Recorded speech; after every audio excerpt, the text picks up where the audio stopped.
My Dni Petržalky berieme ako taký najkrajší deň v tom roku, ktorý spoločne strávime v Petržalke.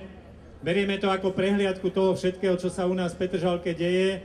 Tešíme sa, že príde sem každý rok strašne veľa ľudí a je to taká predzvesť, že sa blíži leto. Ja vás tu všetky ešte raz srdečne vítam a považujem tento gala program, ktorý sa tu o chvíľu začne, oficiálne za otvorený. Ďakujem veľmi pekne. Ďakujem aj ja. Želám vám krásny zážitok.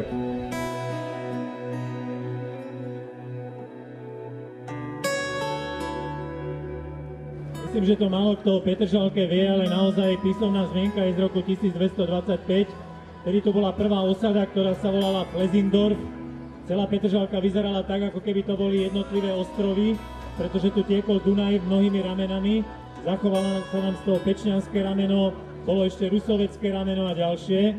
No a postupne sa tá Petržalka tak nejako scelovala, až je z nej taký celok, aký máme dnes. A na tie ramena nám zostala pamiatka už len v podobe chorvátskeho ramena. Takže naozaj sa môžeme porovnávať s inými mestskými časťami. Napríklad Rača má prvú písomnú zmienku až 1243. Takže my sme starší a sme na to patrične hrdí. Sme hrdí aj na to, že sme súčasťou Bratislavy a Slovenskej republiky, lebo tiež možno všetci neviete, že v roku 1918, keď vzniklo Československo, tak Petržalka bola súčasťou Maďarskej republiky. Takže dneska by sme tu rozprávali po maďarský román, ale našťastie sa v roku 1919 dohodli, že Petržalku pričlenia k Československej republike a k Bratislave. Takže, chvála Bohu, máme to tu dnes po slovensky. Bolo to tesné, čo? Tak to sme mali také trošku historické okienko a ja poprosím pána starostu, aby jedného z vás vyžreboval, kto správne odpovedal. Takže teraz sa pozrieme, či je tam správna odpoveď a keď to nie je správna odpoveď, tak budeme žrebovať ďalšieho.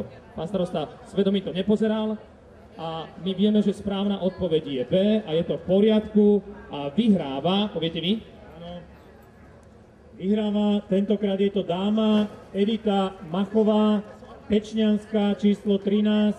Prosím, toto je výherkyňa druhej vylosovanej ceny. Ďakujem pekne pánovi starostovi, ďakujem pekne.